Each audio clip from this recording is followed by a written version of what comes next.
Zion Williamson taking a backseat and struggling to buy into what the Pelicans are trying to do offensively. But what exactly does that mean, and how does it impact the offense? And is it concerning or not? I'll break it down, plus another Pelicans injury in today's episode of Locked On Pelicans. Let's go.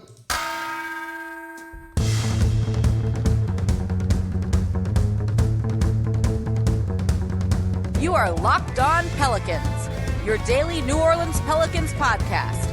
Part of the Locked On Podcast Network, your team every day.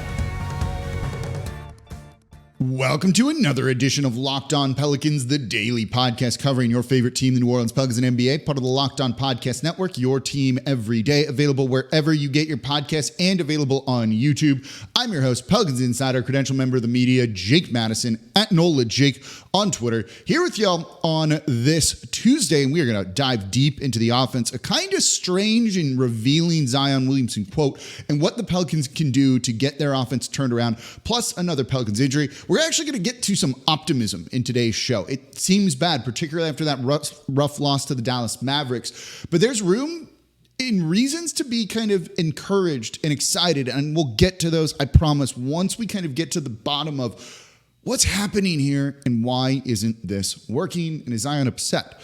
Today's episode of Locked On Pelicans brought to you by FanDuel. Make every moment more. Right now, new customers get $150 in bonus bets with any winning $5 moneyline bet. That's $150 if your team wins. Visit FanDuel.com/LockedOn to get started. And of course, thank you for making Locked On Pelicans your first listen today and every day. We are here Monday through Friday, the #1 Pelicans podcast, breaking down, doing a deep dive on all of the topics that you want to hear. We're going to look at the offense. I want to get into a big time trade target that I think starts to make a ton of sense for the Pelicans. I'll hint at it in this show. That's coming later in the week as well. If you listen to the live game recap Sunday night for Monday's show after the Mavs game, I want to apologize for the audio if you were on YouTube. On the podcast side of things, everything was fine. There was a hiccup apparently with the audio, which we didn't realize in the moment when we were streaming the show live. A little disjointed, a little bit different, but it was kind of fun to do. And we'll go back to doing those where it's just me and not me and a co-host, so they can be more Pelican-centric at the time. But we had Nick Angstad of Locked On Mavs here in town hanging out with me over the weekend. So it was fun to do that, get their perspective on everything as well. But we're going back to the Pelicans here. And I want to start off with Zion Williamson and a quote that he gave to Will Guillory after the Mavericks loss. And the quote is, "Last year, we had a team meeting and we brought up some things that I can do better, especially with buying into the program. Right now, it's tough. I'm taking a little bit of a backseat right now. I'm trusting the process. I'm trying my best to buy in right now." End quote. What's that mean? So is he saying he's struggling to buy in? He's not quite buying in? There's a couple of ways you can view this, but here's what I think, and here's my read on the situation from also talking to people around the team even after last night's game, the other night's game.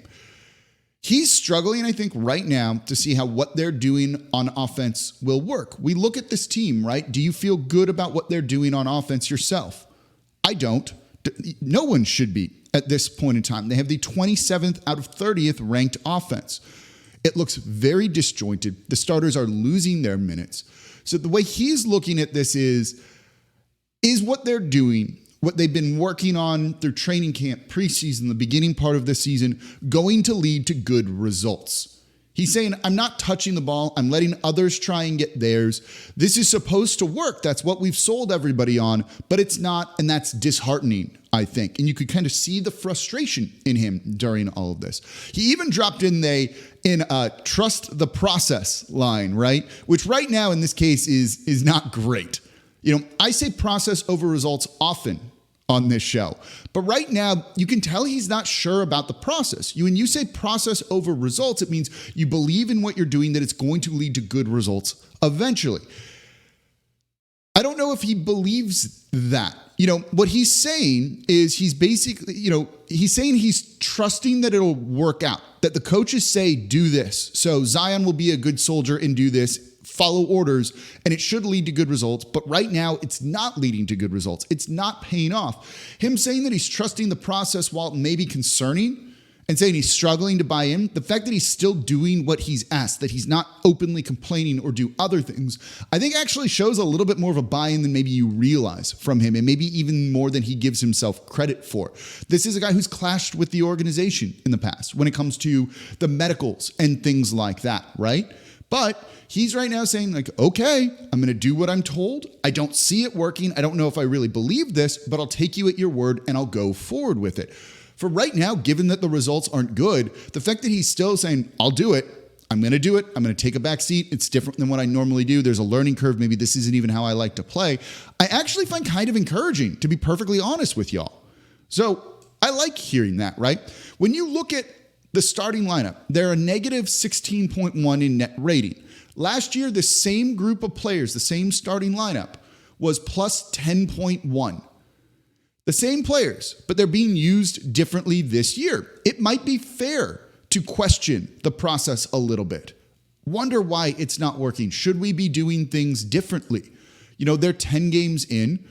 They're 9th in the Western Conference. And look, they've had a tough schedule, and we'll get into that, and we'll get into the reasons in the next segment about why things aren't working and what they can do. And I actually want to compare it a little bit to the Dallas Mavericks and what we saw from Luka and Kyrie on Sunday night, and what you'll likely see again, to be perfectly honest, tonight.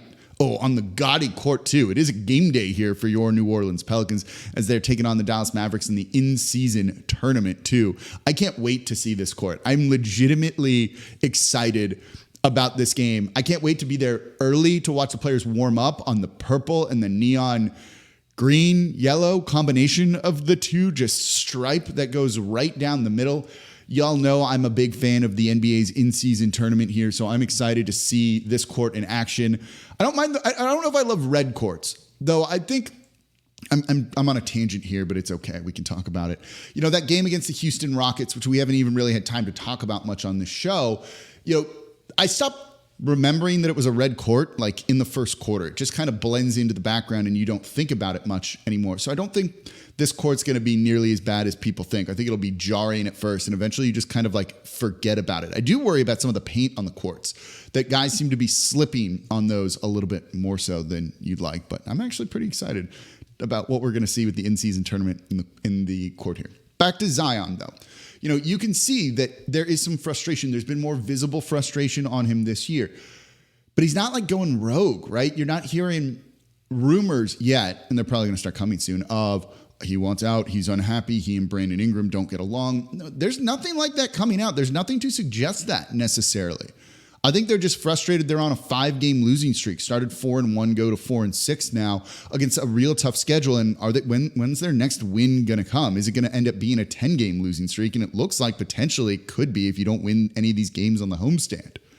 That's not an ideal position to be in. This is where, you know, you started off strongly. Now you look real bad. Players only meeting, those sorts of things. We're not hearing anything like that. And for the most part, and this will be something we talk about in the third segment when we talk about how, you know, reasons for optimism and why I think things will turn around.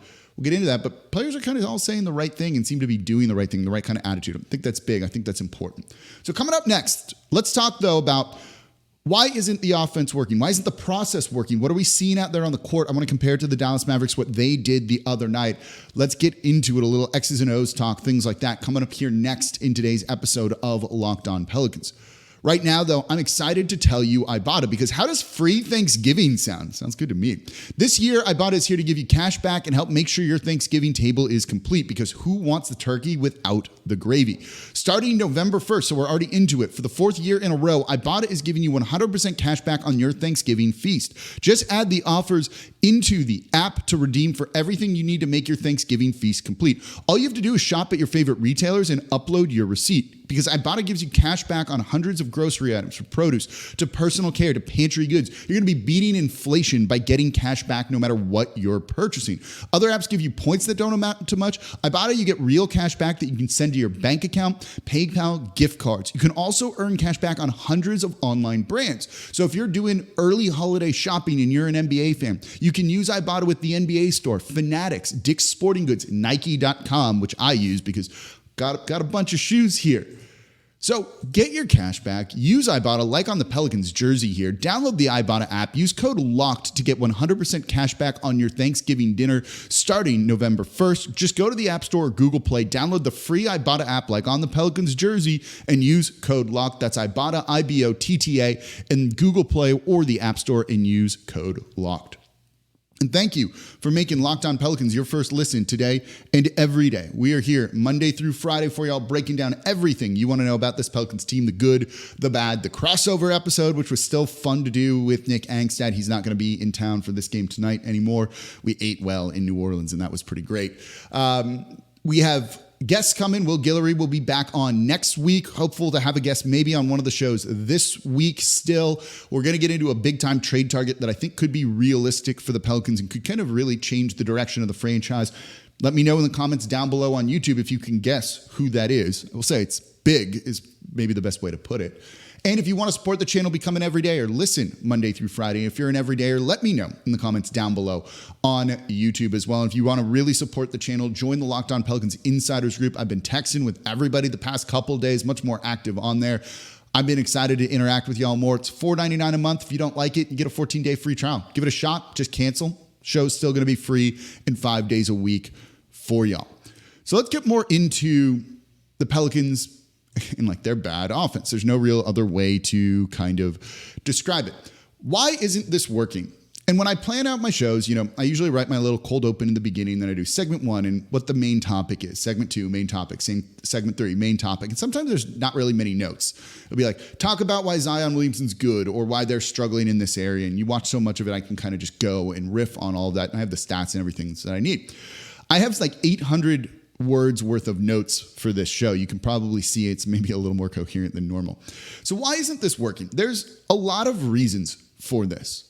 There's just a lack of cohesion on offense that this group hasn't played together a ton this season. They're trying to do some different things, and they're not necessarily all on the same page. That's why you're seeing less rim pressure from guys, why they're not attacking as much, more mid-range shots, just kind of falling back to what the defense is giving them rather than trying to kind of dictate the game. And I'm going to use that phrase a bunch coming up here in a second.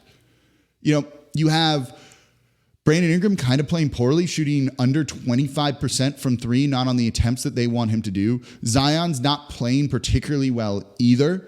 There's a lack of spacing with the offense, the starters where, Jonas Valanciunas isn't a three-point shooter, even though he made 3 threes or 2 threes the other night. Zion and BI aren't shooters either. So where does the three-point shooting to space the court come from? That's been, a problem. You have a lot of isolation ball from Brandon Ingram. Pro Pels Talk shared that video of 17 dribbles and he just takes a contested mid-ranger.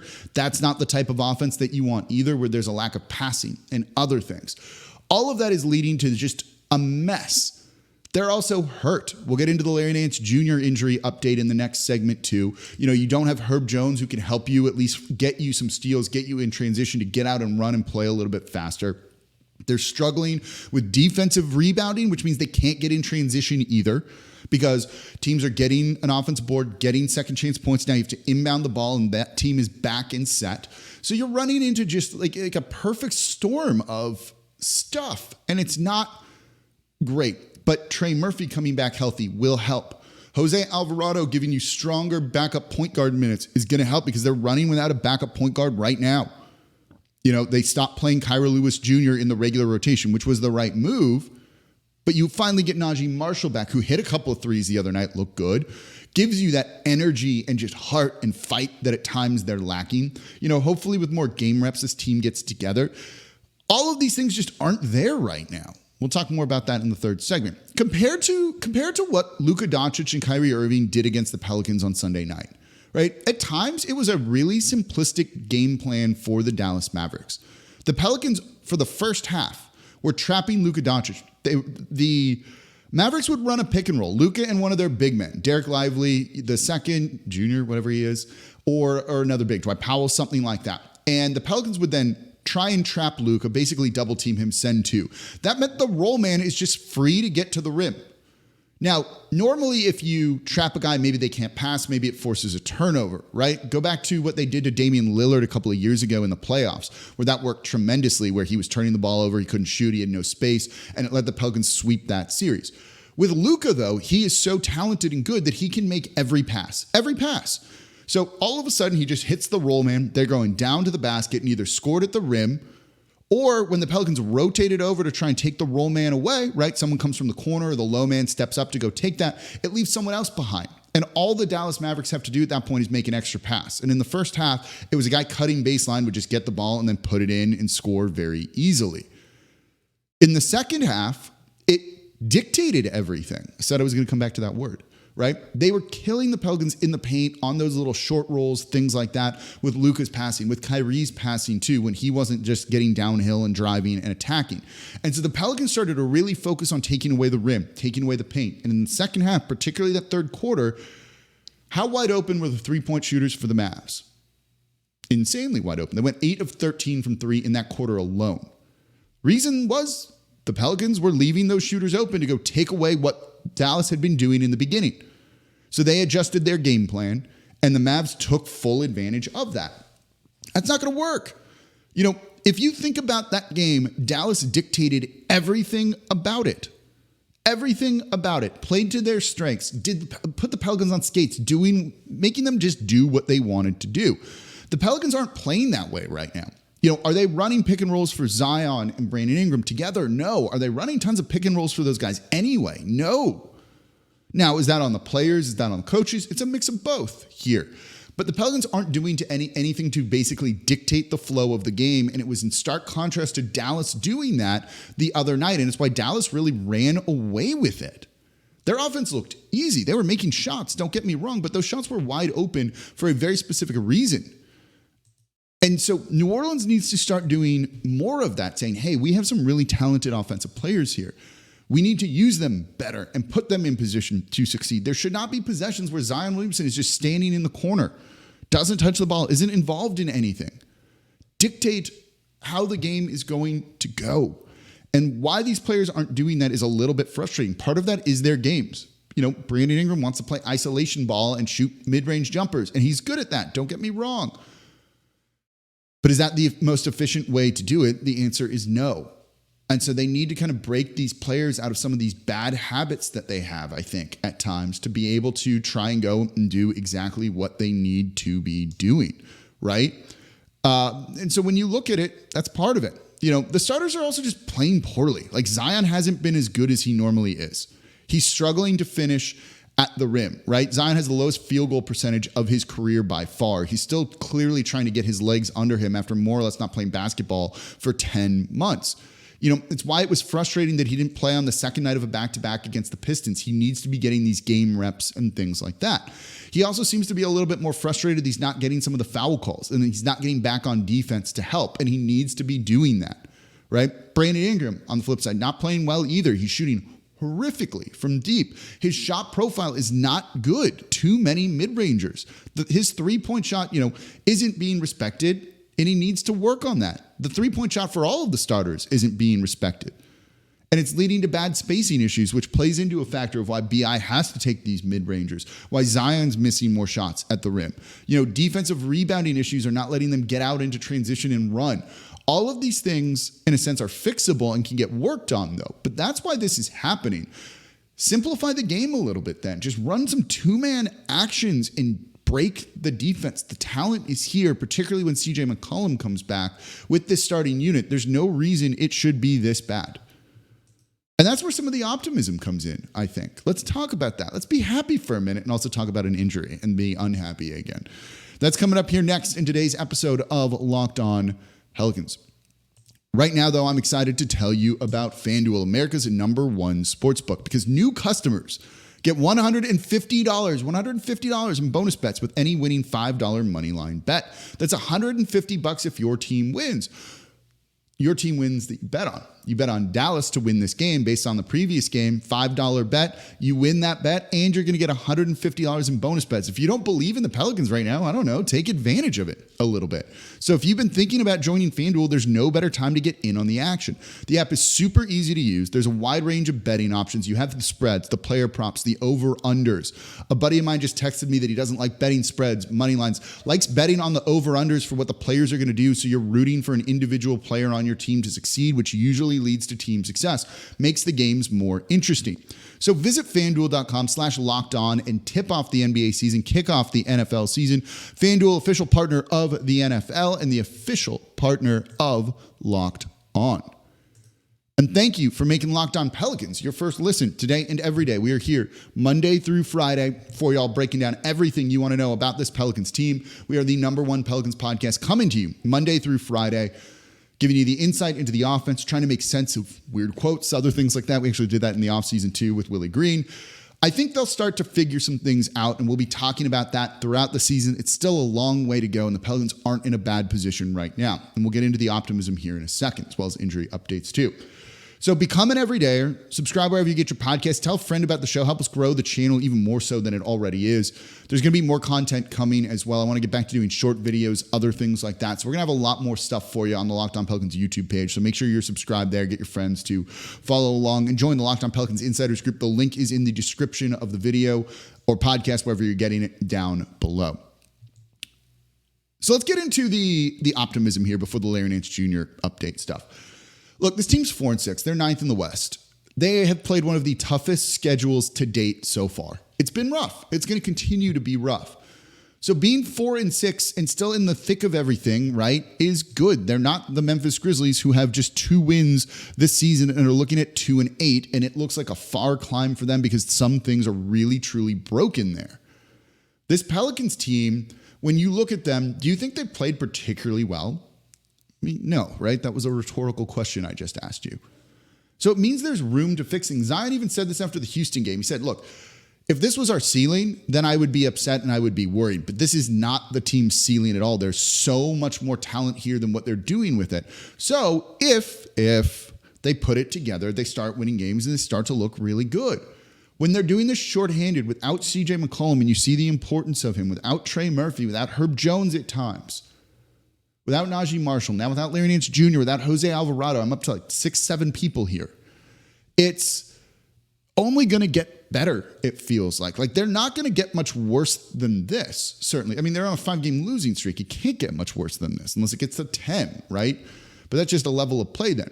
It's one of those things where you've been down so long, it all looks up from here. It kind of feels like that right now on this 5-game losing streak. So as Trey Murphy comes back in maybe a month, less than a month, that's going to be a significant improvement for the team. As Zion gets his legs under him and isn't kind of tanking the team at times, he's going to get better. The team will get better. As Brandon Ingram starts to kind of find the right flow and rhythm, and I do think they will figure that out, this team will get better.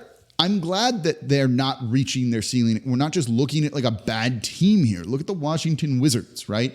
They're 2-7. They're at their ceiling. That team's not going to be any better than that. If you're rooting for the Washington Wizards, you're looking for a good draft pick. That's what the focus would be on. You don't think they're going to get better and start to win games. Here with the Pelicans, we do at least feel that. Maybe you don't feel that, but there's an option for that to happen. There's a universe, right, in the multiverse here where that happens. Probably a lot of them. With teams like the Washington Wizards, with Charlotte, with Detroit, I don't really see that being the case. So it's a long season. The Pelicans have a chance to turn it around. 4-6 when you've been this banged up and you're still figuring things out, all things considered, not that bad of a position to be in. So if you're looking for a glass half full take, and I often give that to you, I think I'm more optimistic at times than I should be. There's reasons for that. That's just kind of who I am in general. There's a lot to look forward to. They can simplify the game down. If they figure out some of the defensive rebounding issues, because they've been a good defensive rebounding team under Willie Green so far, they can get out and run a little bit more and get easy points, get transition buckets, and not just have 2.5 like they had against the Dallas Mavericks.